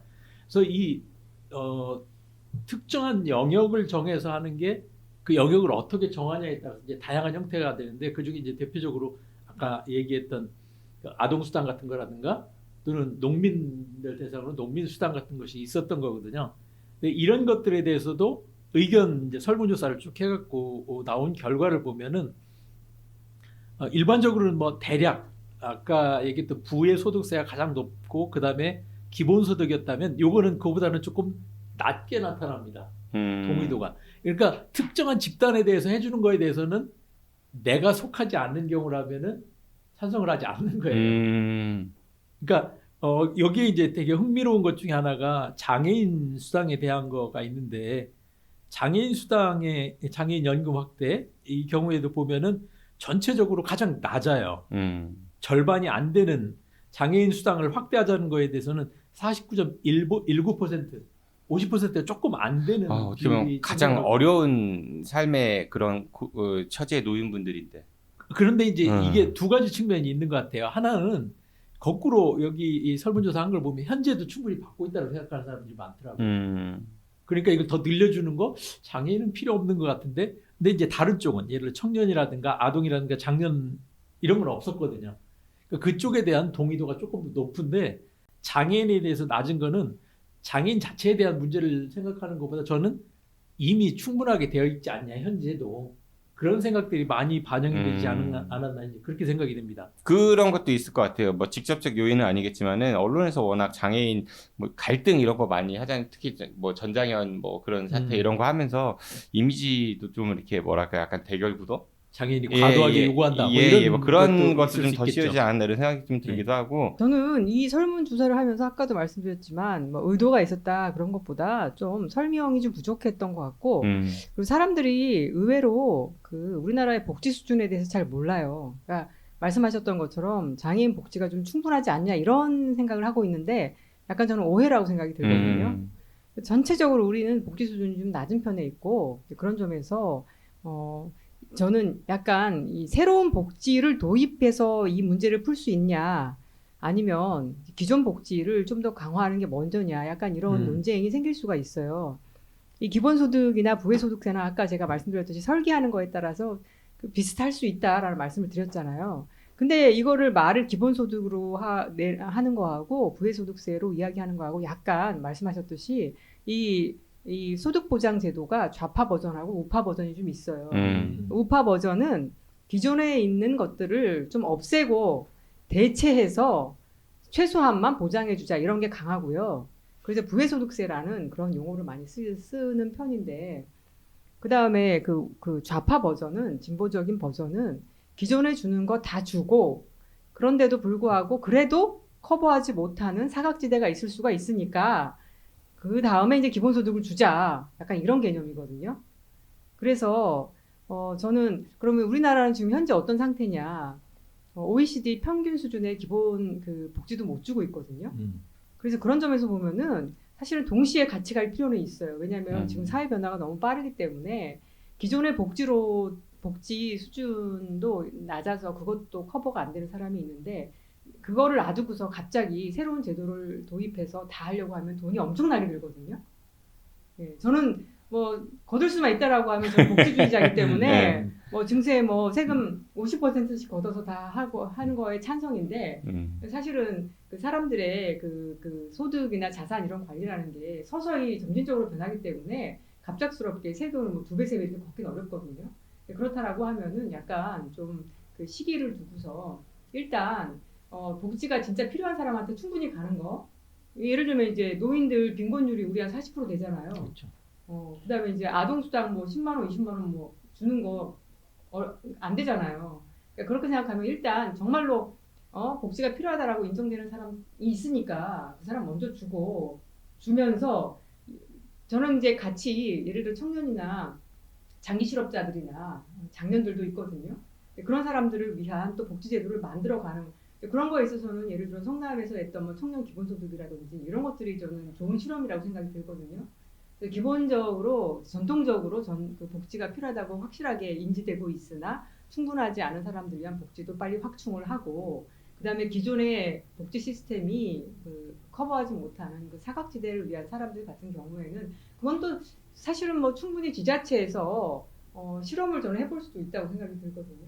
그래서 예. 대전시가 그런 실험하려고 이런 연구한 것 같지는 의뢰한 것 같지는 않고 뭐 복지 늘리는 거 좋은데 뭐 현재 조세 제도로는 분명히 한계가 있지 않나요? 뭐 최근 정부 보면 윤석열 정부 감세 정책 이런 것들 보면은 그죠 부자 감세 뭐 그러니까 법인세 지금 깎아주고 네. 그 부분은 또 다른 이슈가 될 것 같은데 일단 그 정 교수님이 말씀하신 부분에서 우리의 현재 복지 수준이라는 것 자체가 되게 취약하다라고 하는 거는 정확하게 다시 한번 짚고 넘어가야 될 부분인 것 같아요. 말씀하셨지만 그 노인 빈곤율이 그렇게 높은데도 불구하고 어르신들이 잘 모르거든요. 그쵸. 네. 본인들이 필요한 부분인데도 불구하고 거기에 대한 공감대가 낮다라고 일반적으로 나오니까요. 근데 어쨌든 그렇게 복지 수준 자체가 높아져야 된다라는 부분인데 그럼 높아지려면 방법이 두 가지잖아요. 하나는 기존에 다른 쪽에 있던 예산을 뽑아가지고 이쪽으로 돌리든지 아니면 세금을 더 걷든지 둘 중에 하나인데 이 둘 다 반대를 하는 거예요. 하나는 개발 예산을 계속 써야 된다. 쉽게 얘기하면 개발 예산이 훨씬 더 많이 액수가 그냥 퍼붓는 식으로 오히려 들어가는데도 불구하고 그거는 그냥 놔둬야 된다는 생각을 하고 있으니까 복지 예산을 오히려 주는 현상이 벌어지는 거죠. 그렇지 않으면 이 문제를 해결하려면 증세를 해야 되는데 세금을 더 내도록 해야 되는데 그럼 누가 더 낼 거냐라고 하는 거에서 최근에 나온 거 보면 월급 생활자만 더 걷고 있다는 거 아니에요? 그러니까 이거는 또 다른 그러니까 복합적으로 부정적인 것만 계속 맞물려 들어가는 구조를 갖는 거죠. 실제 모든 국민에게 더 필요한 복지는 올라가지 않고 기존에 있던 개발 예산은 유지하거나 오히려 늘리고 그러면서 세금은 또 안 걷고 이 세 가지가 동시에 진행되면 어떤 일이 벌어질 거냐면 장기적으로는 이 취약계층은 점점 더 어려워질 거라는 거죠. 그래서 양쪽으로 따로 도는 거거든요. 악순환하는 구조가 있는가 하면은 부를 축적해가는 선순환 구조가 동시같이 움직이는 이런 식의 구조를 만들어가는 것 같아서 정말 대단히 위험한 분리되어 있는 이 두 가지 영역이 따로 돌아가는 식의 상태가 계속되고 있는 것 같아서 이게 갈라치기가 아닌가 그런 생각이 들기도 합니다. 현 정부의 기조가 그렇다고 지금 실제는 그렇다고 하시는 보는 거잖아요. 현 정부가 이번 총선에서 정부 심판해야 돼요? 정부 심판까지 가려면은 민주당에서 대안을 가지고 이 얘기를 해야 되는데 민주당에서 이런 얘기 지금 전혀 안 나오고 있잖아요. 그러니까 민주당을 심판을 해야 거대 되는데, 양당을 심판해야 돼요. 심판을 해야 되는데 거기를 찍어주면 달라질까라고 하는 기대를 할 수 있게 내용은 없어요. 나오질 않는 것 같아요. 지금도. 그러니까 선거 국면에 좀 거시적인 이야기들 철학을 좀 얘기해야 되는데 그런 게 실종된 것 같아가지고 정말 답답하죠. 네. 그게 이제 구체적으로는 지금 말씀하신 것처럼 선거 국면에 가장 드러나면 좋고 지방정부의 정책에서도 그게 반영돼야 되잖아요. 의원들이라든가 아니면 언론에서 토론을 할 때 지금 같은 이런 큰 그림에서 왜 이런 쪽으로 해야 되는지 이게 반대하는지라고 하는 거 얘기가 돼야 되는데 이 얘기는 실종되고 개별적인 사업만 가지고 얘기를 하는 거예요. 그럼 개별적인 사업은 대부분 하면 좋다는 입장이잖아요. 누구든지. 뭐 도입, 뭐 확보, 뭐 이런 것들. 그렇죠. 이제 도로도 넓히고 길도 더 많이 만들고. 그 돈은 어떻게 만들 건지 대한 이야기가 그건 없어. 생각은 없고 일단 그걸 하면 좋다고 생각하는 짧은 생각에는 다 하면 좋다고 생각하니까 찬성하는 것 같은데 이게 넓게 보고 크게 보면은 하면 안 되는 일들이죠, 사실은. 저는 뭐 이번에 총선이 이제 아직 좀 남았기 때문에 그리고 지금 경선하는 그런 단계이기 때문에 아직 말은 안 나오고 있지만 어쨌든 그 재원을 어떻게 마련할 것이냐 이제 그런 얘기가 자연스럽게 나올 것 같아요. 왜냐하면 이번에 총선 대비해서 민주당하고 더불어민주당하고 국민의힘하고 이제 공약들을 내기 시작했는데 그 중에 하나 뭐 이제 저출생 공약을 살펴보면은 이 그 국민의힘은 뭐 한 2, 3조 정도 드는 그런 저출생 공약을 얘기했어요. 아, 그럼 돈이 얼마 안 드니까 상당히 현실적이지 않냐 이렇게 얘기할 수 있겠죠. 그다음에 더불어민주당은 한 뭐 20 몇 조 드는 그 공약을 얘기했어요. 근데 사실 그 20 몇 조도 약간은 부풀려진 거예요. 왜냐하면 아이를 낳으면 일단 1억을 대출해 준다라고 했는데 그 1억을 대출해 주는데 한 명을 낳으면은 그 이자만 그 면제해 주는 거거든요. 그럼 실제로는 1억이 잡히지만 1억을 다 쓰는 건 아니고 1억에 대한 이자 정도이기 때문에 그 뭐 엄청나게 제가 봤을 때는 그 예산이 많이 드는 거라고 거기다 생각합니다. 스펙트럼도 좀 넓더라고요. 예. 한 가지에 집중해서 지원해 주는 게 아니라 뭐 출산부터 결혼 뭐 이런 아유. 여러 가지가 다 아유, 합쳐진. 다 해야 되죠. 다 해야 예. 되죠. 거기도 선택적이죠. 저는 돈을 좀 많이 써야 된다고 생각해요. 근데 이제 그렇게 할 때 그 다음에 저희가 본격적으로 싸워야 이렇게 논의해야 될 거는 그 재원을 어떻게 마련해야 할 것이냐 이 문제거든요. 근데 그래서 저희가 시간이 되면 정말 국민 대상 강의를 좀 해야 되는데 네. 다들 아시다시피 소득세 안 내는 사람이 한 35% 정도 돼요. 그러니까 세금을 안 내고 있거든요. 그러면 세금을 더 걷는다라고 하면은 세금을 안 내는 사람들은 아무 상관이 없는 거예요. 근데 그분들이 더 반대하지 않아요? 아, 그러니까 이 세금을 왜 안 내냐? 소득이 너무 작아서 안 내는 거거든요. 근데 이제 저쪽에 세금 내는 고소득층은 항상 그게 불만이에요. 나만 세금을 많이 나만 낸다 세금, 이거죠. 그런데 그래서 이 세금을 둘러싼 오해들이 많은데 많은 사람들은 사실은 물론 이제 소비세는 다 내지만 특히 그 소득세라던가 자산세라던가 이런 것들은 서민들은 뭐 양도세 이런 거, 증여세 네. 이런 거.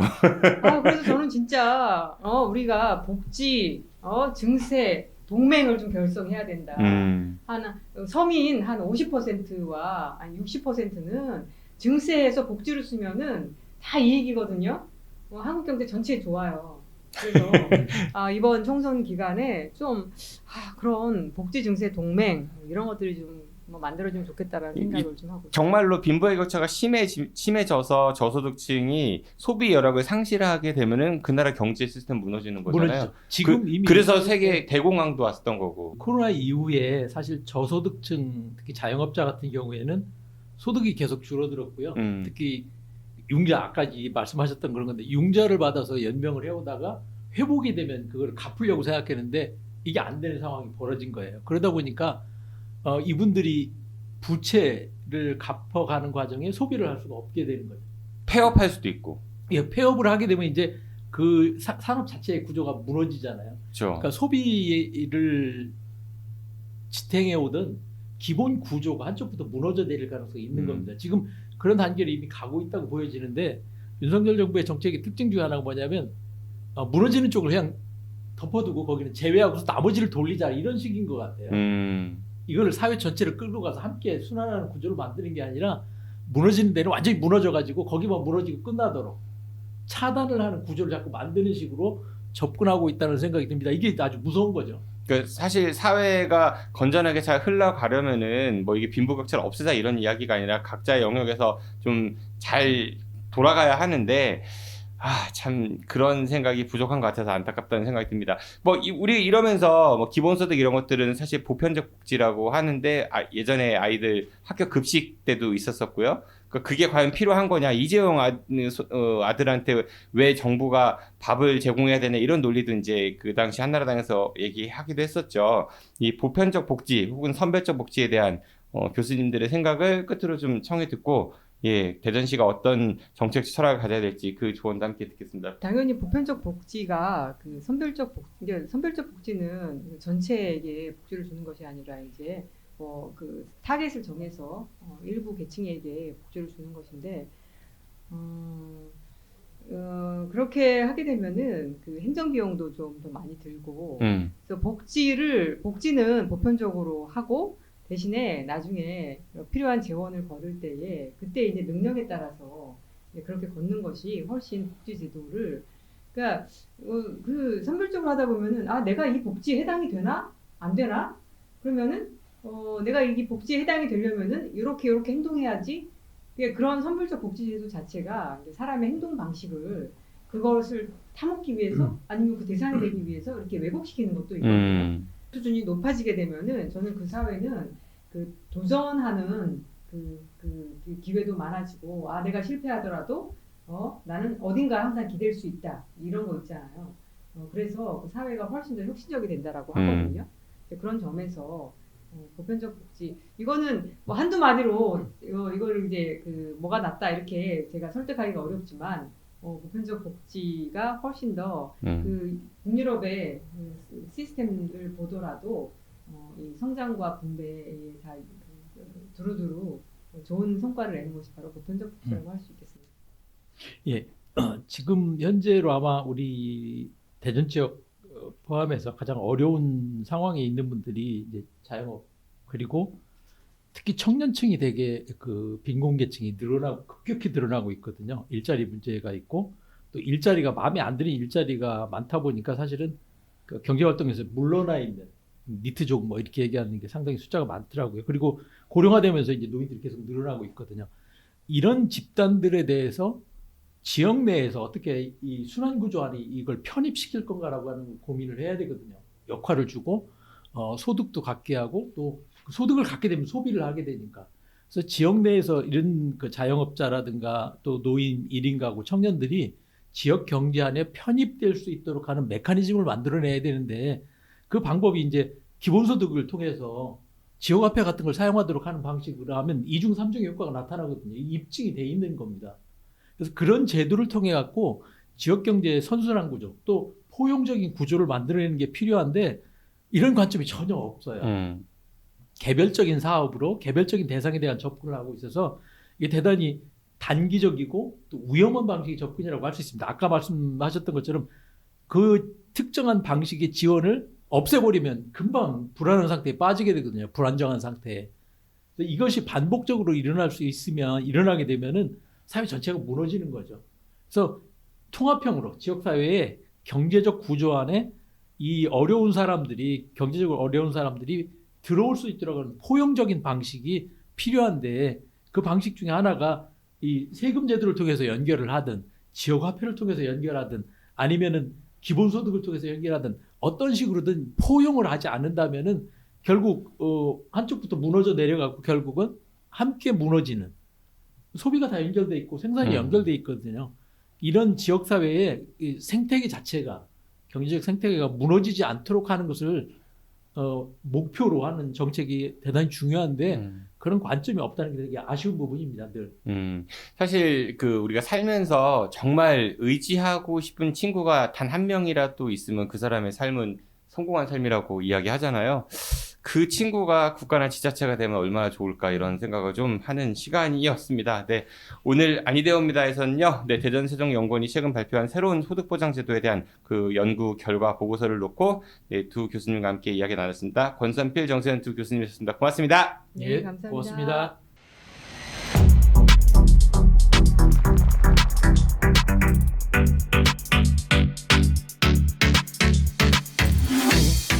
네, 아임 대전시정실록. 네, 이번 코너는 귀향살이 시간입니다. 네, 귀향 갔다가 전화의 부름을 다시 받고 싶어하는 두 분이시죠. 오광영 대전시 의회 전 의원 오셨고요. 안녕하십니까? 안녕하세요. 예, 그리고 안필용 전 대전시장 비서실장 오셨습니다. 어서 오십시오. 네, 안녕하세요. 안필용입니다. 예, 두 분 명절 잘 보내셨죠? 뭐 그냥 마음이 편치 않은 명절. 마음이 왜 편치 않아요? 그래도 예비 후보 등록하고 열심히 설 민심 청취하고 그러셔야 되는 거 아니에요? 공천을 어떻게 할지 결정이 안 돼 있는 선거구다 보니까 그냥 뭐 후보들은 좌불안석. 어찌할 바를 모르고 있는 거예요. 어찌할 바를 모른다. 반면에 경선이 확정된, 네, 예, 어떠세요? 저는 명절이 설날이 정말 조급하게, 그러니까 19일 날 경선한다고 확정이 되니까 시험 날짜를 받아온 그 수험생이 어떻습니까? 막 마음은 급하고 공부는 제대로 못했고 뭐 그런 상황 속에서 설날을 보냈습니다. 이거 공부를 제대로 하지 왜 못했어요 그동안? 아, 언제나 이제 그렇듯이 보면은 농땡이. 우리 그렇잖아요. 학교 다닐 때 내일이 시험 날이면 야 학교에 무슨 뭐 큰 사고가 일어나고 일주일만 연기되면은 시험 정말 잘 시험 공부 잘할 것 같은데 이런 생각 많이 하지 않았어요? 오광영 총선 연기 주장 이런 거야? 그러시면서 또 공부 안 하고 책상 정리하고 뭐 이러시는 거예요. 그래서 실제로 일주일이 연기되면은 또 똑같은. 그래서 그냥 그 시험은 닥쳤을 때 보는 게 가장 좋습니다. 두 분 상황이 상당히 좀 대비되네요. 네, 선거 얘기 좀 해보죠. 총선 얘기부터. 저는 대전 서구 갑. 네, 전략 선거구로 민주당이 이제 지정을 했습니다. 네. 예, 그 이후에 뭐 어떤 전략을 내세울 건지에 대한 구체적인 얘기는 아직 없는 거죠. 없습니다 아직. 뭐 한간에는 청년을 뭐 한다, 아니면 여성을 한다, 뭐 여러 가지 이야기들 많이 나오고 또 이영선 후보인가요? 그분은 또 세종으로 다시 돌아가셨어요. 그 일단 여성 청년 이런 식으로 그 당에서 어떤 특정 계층을 대상으로 경선을 하는 방식은 논의된 바가 없어요. 그러니까 그거는 일종의 아이디어로 여러 가지 얘기가 되는데 그렇게 되지 않고 일단은 그 공천을 할 때 가장 중요한 게 본선 경쟁력이거든요. 그러면 여성 청년 뭐 이런 게 해당되는 후보들이 본선 경쟁력이 있는지를 보고 그 뒤에 그럼 다른 후보들보다 더 경쟁력이 있는지 이런 것들을 봐야 되기 때문에 그런 건 고려 조건이 아닌 것 같아요. 그러니까 뭐 여성이든 청년이든 뭐 나오는 건 좋은데 이제 본선에서 국민의힘 뭐 조수연 뭐 후보라든지 아니면 그 뭐 다른 뭐 후보랑 경쟁했을 때 과연 경쟁력이 있겠느냐 이것도 중요한 요인이라는 말씀이신데 만만한 게 대전 서구갑 같아요. 최근에는 그 유성구 을에 더불어민주당에서 인재 영입된 황정아 박사가 뭐 거기 지역구 출마를 하겠다 이렇게 뭐 선언을 하고 나서 뭐 과학 전략 기술 뭐 그런 이야기 뭐 단수 공천 이런 얘기도 한참 나왔잖아요. 네. 그러니까 허태정 전 시장이 서구 갑으로 가는 거 아니냐 뭐 이런 얘기까지 들리고 있어요. 그 만만하게 서구 갑도 아니고 어때요? 아마 당에서 실제 여론조사를 돌려봤던 것 같아요. 근데 그 결정하기 어려운 결과가 나온 게 아닌가라는 생각이 들고요. 그리고 이제 그 두 가지가 있는 것 같아요. 하나는 여론조사를 돌렸다는 거는 서구 갑에서 허태정을 넣고 아니면 유성구 을에서. 그러니까 여론조사가 당에서 유성을에서 허태정, 황정아를 넣고 돌리기도 하고 서구 갑에서 허태정을 넣어서 돌리기도 하고 허태정을 중구에 넣어서 돌리기도 하고 그리고 황정아를 여수에 넣어서 돌리기도 하고 이런 식으로 여러 가지 돌려봤는데 그 조합이 잘 안 맞는 거죠 지금. 그래서 중앙당이 고심하고 있는 것 같다. 네네.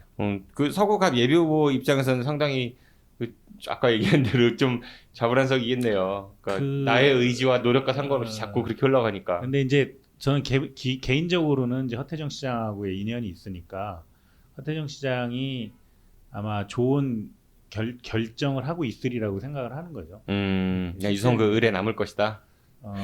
좋은 결정. 그렇죠. 거기에 남거나 아니면 다른 결정이 중구로 가거나. 그 안필영 실장님, 안필영 실장님 입장에서는 서구 갑만 안 오면 다 좋은 결정.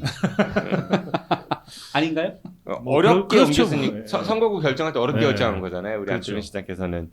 그러니까 아마 허 시장이 어떤 결정을 하게 될 때 제가 가장 큰 걸림돌. 네, 뭐 우리 다음번 출연할 때쯤에는 이미 후보가 결정된 이후니까 4주 뒤니까 이 코너가. 네, 그때 두 분의 표정을 보면 좀 알 수 있을 것 같고.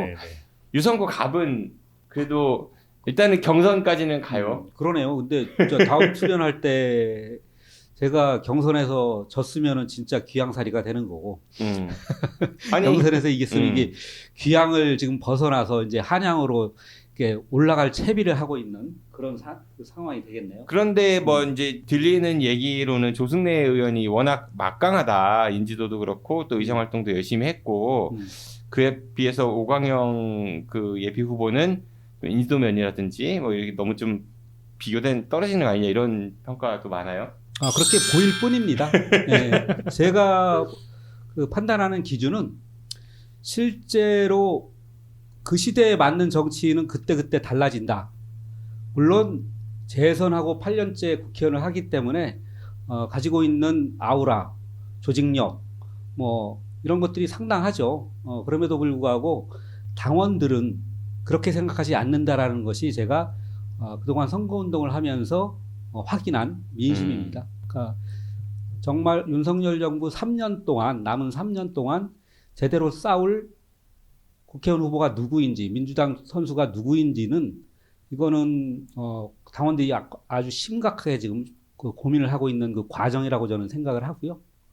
그거는 길고 짧을 건 대봐야 된다. 저는 그렇게 생각합니다. 예, 조만간 그 길고 짧음을 대보고 결과가 나올 거니까 결과 놓고 같이 얘기해 보도록 하죠. 네.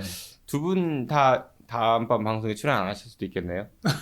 그 후보가 되면은 네. 이제 기쁜 마음에 나오시겠죠. 바쁘더라도. 근데 후보가 안 되면 충격받아가지고 잠수 타는 거 아니에요?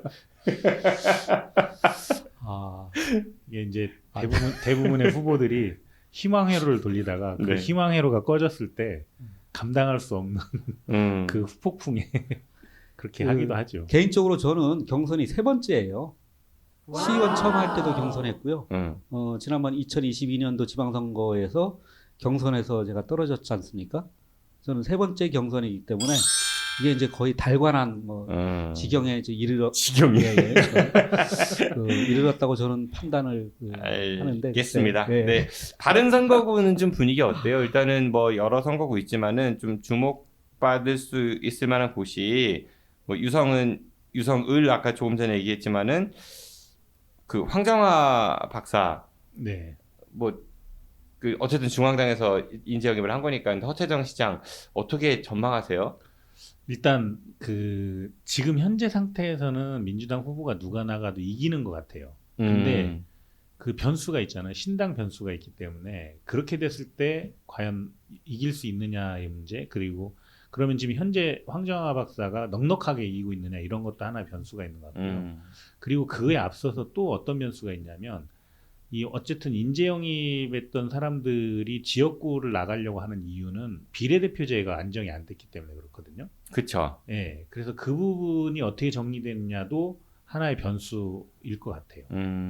그 정기현 의원이 최근에 이제 그런 주장 하잖아요. 유성구 을을 전략선거구니까 과학기술 관련된 이제 그 후보를 내세워야 한다. 뭐 물론 본인이 과학기술인 출신이니까 뭐 거기에 명분을 붙이는 것 같은데.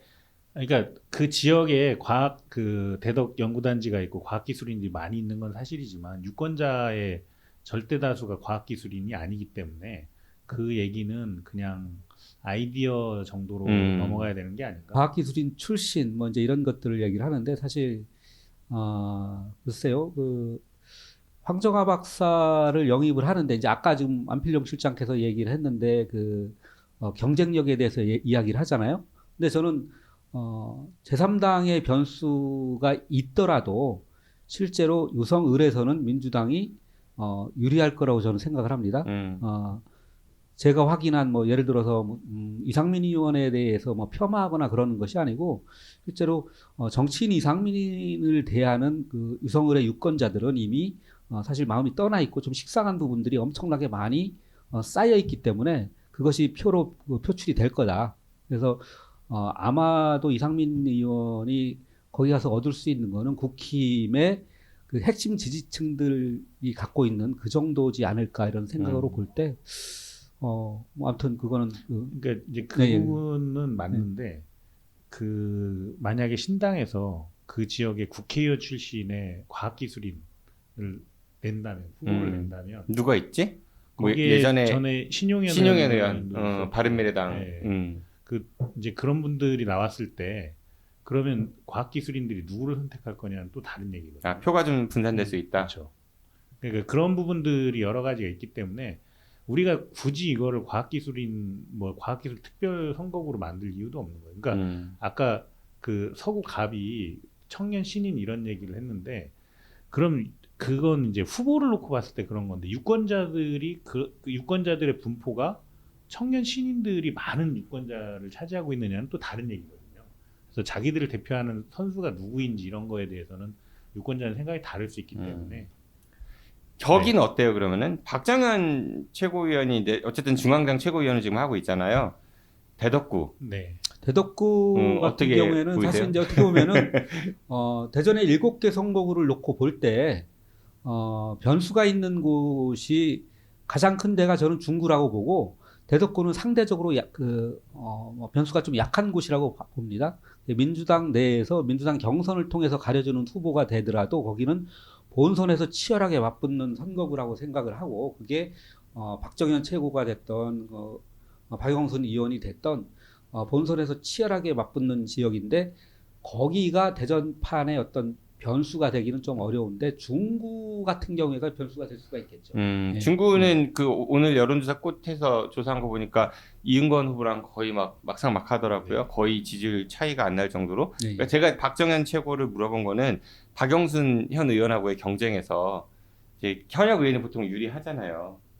근데 지금 다크호스로 현역 의원을 제끼고 후보가 되겠다는 거 아니에요? 우리 오강현 후보께서는. 근데 네. 급으로 치면은 사실은 여기는 다윗과 골리앗이고요. 대덕구는 그 정도는 아닙니다. 왜 그런가 하면은 박영순 의원이 초선이죠.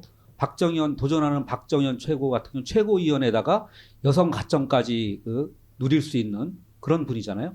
그러니까 훨씬 더 팽팽한 그런 싸움이 예상되는 곳이고 나보다는 좀 유리해 보인다. 그렇죠. 아마 한마디로 정리하면 조직력 대 인지도의 싸움이라고 봐야 될 것 같아요. 왜냐하면 제가 알기로 권리당원 이제 민주당 권리당원이 50%인데 박영순 의원이 권리당원을 굉장히 많이 모집한 걸로 알고 있거든요. 그러니까 그때 당시에 박정현 최고위원은 출마 결심을 안 했기 때문에 권리당원을 안 모았고 그렇기 때문에 권리당원을 확보한 면에서의 조직력으로는 박영순 의원이 더 우월할 거고 인지도 면에서는 최고위원 타이틀을 달고 있는 박정현 최고가 더 유리할 거고 이 두 가지가 부딪히는 싸움이 될 것 같다 이렇게 봅니다. 그래서 결국은 누가 될 것 같아요? 저는 막상막하네. 어쩌면 유성구 가군요 누가 될 것 같아요? 그 부분에서 어쩌면 대덕구는 가산점이 결정할 가능성도 있습니다. 그럼 박정현 최고가 될 가능성이 좀 더 높아 보인다. 아니요, 가산점이 결정할 것 같아요. 그러니까 유성구 갑의 오광영보다는 박정현이. 근데 이제 그 부분에 이제 더불어민주당의 당 구조상 당원 구조를 보면은 실제로 시구위원들이 모집해온 권리당원 이게 승패를 좌우하지 못할 걸로 봅니다. 이번 선거에서는.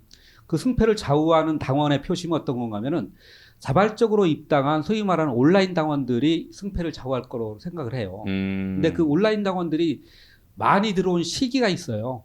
그게 언젠가 하면 2022년도에 대통령 선거 끝나고 나서 이재명 당시 후보가 0.7% 차이로 아슬아슬하게 지면서 엄청나게 많은 온라인 당원들이 민주당에 입당을 했거든요.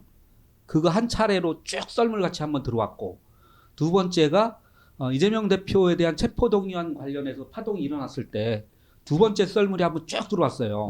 그 인원이 만만치 않고 그렇게 들어온 당원들은 정말 매눈을 갖고 있는 당원들이에요. 그래서 이번 경선에 있어서 그냥 모집한 당원 이런 것이 승패를 좌우하지 않을 거라고 저는 생각을 하고 그거는 대덕뿐만이 아니고 7개 선거구 경선을 하는 모든 선거구에 공이 적용되는 저는 문법이라고 생각을 합니다. 알겠습니다. 조만간 뚜껑 열면은 결과 볼 수 있으니까 그 결과 나오면 그거 놓고 또 두 분하고 함께 이야기 나눠보도록 하고요. 이것도 한번 얘기해보죠. 최근에 윤석열 대통령이 광역 철도망을 전국에 다 이제 하겠다. 예타도 면제해주고 조속하게 추진하겠다. 이런 이야기를 했어요. 그 이후에 지역 언론에서도 세종하고 대전이 드디어 15분이면 간다 이런 얘기들 장밋빛 전망들을 많이 내놓고 있는데 근데 돈을 어떻게 마련할 건가 이거에 대한 이야기가 좀 빠진 것 같거든요. 건설 비용은 이제 경기도가 GTX니까 경기도의 G 아마 그래서 충청은 CTX라고 얘기하는 것 같아요. 민자 방식 얘기가 또 나오고. 그렇죠. 네. 건설비는 민자를 50% 이상 하고 운영비는 100% 민자를 하라 이런 건데. 지금 사실은 이제 윤석열 정부가 총선을 맞이해서 공약을 막 남발하고 있거든요. 오늘도 보니까 부산에 산업은행을 빨리 가라고 하고 뭘 한다고 그러는데 그러니까 그런 연장 선거운동 아니에요? 지금 그렇죠. 시기에 그런 거 하는 사실상의 거는? 선거운동이고 여당이라는 조건을 활용하려고 하는 건데 대통령이 나서서 계속 이런 발언을 하는 것 자체는 굉장히 큰 문제가 있는 거고 그리고 사실은 그 CTX 얘기하는데 우리가 이제 충청권 광역철도망의 계획에 다 들어있는 거잖아요, 이게. 그래서 이걸 순차적으로 진행시켜 나가려고 했던 거고, 그리고 우리가 조금 더 힘을 써서 빨리 진행할 수 있는 부분들 빨리 하려고 하는 거잖아요. 근데 이걸 다시 CTX로 흔들어서 그걸 민자 방식으로 한다 뭐 이러면 이제 물론 예타는 피해갈 수 있을지 모르겠지만 자금 조달 문제나 이런 게 만만치 않을 거다. 그리고 그러면 결국에 그렇게 들어올 수 있는 민간 사업자라는 건 결국에 국책은행이나 또는 어떤 금융기관, 큰 금융기관을 끼고 들어와야 되는데, 우리나라에 있는 그 은행들은 사실상 그 투자은행 역할을 못하기 때문에 그럼 결국에 남는 건 외국계 펀드거든요. 그럼 똑같은 우리가 그동안 민간 투자 방식에서 겪었던 일을 또 겪어야 되는 문제가 발생하거나, 요금 상승 뭐 이런 거 얘기하는 거죠. 그렇죠. 그리고 이제 손실 보전 이런 문제들, 그래서 그런 문제가 똑같이 발생하거나 아니면 흐지부지 될 가능성이 있다. 그래서 오히려 광역철도 사업마저도 흔들어 버릴 가능성이 있어서 매우 위험한 상상이 아닌가 그런 생각이 좀 듭니다. 이게 이제 보수 정권의 특징 중에 하나가 정권을 잡으면은 모든 사업을 사실 민자화하는 자본한테 밀어주는 성향들이 있어요. 예전에도 그렇고 지금 지자체만 보더라도 이장훈 시장이 보문산 개발을 민자화하겠다. 또 도로망 같은 경우에 민자로 뭐 하겠다. 뭐 이런 식의 공약들이 좀 계속 나오지 않습니까? 근데 이 민자가 얼마만큼의 큰 폐해를 가져온다라는 걸 우리가 익히 알잖아요. 뭐 맥쿼리 같은 경우에 먹튀하고 나간다든가, 지금 서울의 지하철 9호선 같은 경우에 민자를 도입해서 했다가 요금이라든가 이런 부분들 때문에 엄청나게 많은 고통들을 겪고 있고, 그것들이 오히려 큰 부작용으로 이렇게 다가오는 것들이 실제로 있었는데, 그 과정을 다시 밟으려고 하는 거거든요. 충청권 광역철도를 통해서 충청권의 메가시티를 만들겠다. 그래서 수도권 집중을 갖다가 방지하겠다. 이것까지는 좋아요. 그것까지는 좋다고 판단을 하는데, 이거를 갑자기 민자로 돌려서 하겠다고 지금 윤석열 정부가 발표를 했는데, 이거야말로 어떻게 보면은 소잡으려고 하다가 엉뚱한 짓을 하는 뭐 그런 꼴이 되지 않을까, 그런 생각이에요. 그래서 이거는 심각하게 민주당에서 좀 대책을 마련을 해야 될 거라고 저는 생각합니다. 좀 민자하게 되면은 이게 나중에는 어떻게 보면 우리한테 우리 지역에 또 다른 족쇄로 다가오지 않을까 하는 생각도 있습니다. 민간 자본이 과연 투자할까요, 이거에 대해서? 이게 수익성도 사실 좀 장담하기 어려워 보이고, 또 GTX는 거기 수도권 인구가 많으니까 그리고 GTX가 천안 아산까지 온다는 거 아니에요. 그리고 경기도는 강원도 춘천까지 간다는 거고, 그러면 수도권으로 더 오히려 쏠리는 성이 심화되지, 그게 어떻게 지방 균형 발전 이게 되겠어요? 그러니까 말이 안 되는 거야. 손실을 보전하고 운영비를 보전해준다라는 전제가 있으면 민간은 무조건 들어오죠. 그동안에 그렇지 않았습니까? 그 돈이 있어요, 근데 우리 정부에서 지금. 아니 이제 그렇게 할 것 같으면 차라리 더 빠른 방식은 재정을 투입하는 거예요. 재정을 투입하는 게 훨씬 빠르죠. 그렇죠. 네. 재정은 다 엉뚱한데 감세해주고 그래서 재정이 없지 않습니까? 그래서 이 문제는 사실 GTX 천안 아산 연장 노선도 결국 충남도가 건설비 부담하라는 이야기인데, 그런 얘기들을 좀 더 많이 지적을 해야 하는데, 지역 언론이 그거보다는 이제 예타 면제되고 속도가 나면은 뭐 이런 편의성이 높아진다, 이런 얘기들만 하고 있는 것 같아가지고 저는 이 문제 좀 더 지속적으로 얘기해야 되지 않을까 싶은 생각이 들어서 두 분께 좀 말씀을 들어봤습니다. 네, 오늘 귀향사 이 시간은요, 대전의 총선 이야기, 특히 이제 두 분의 선거구 중심으로 이야기 나눠봤고요. 그리고 윤석열 대통령이 얼마 전 이야기한 지방 광역철도망 구축 사업에 대해 어떤 문제점이 있는지 얘기 나눠봤습니다. 오광영, 안필용 두 분과 함께 이야기 나눴습니다. 고맙습니다. 고맙습니다. 감사합니다.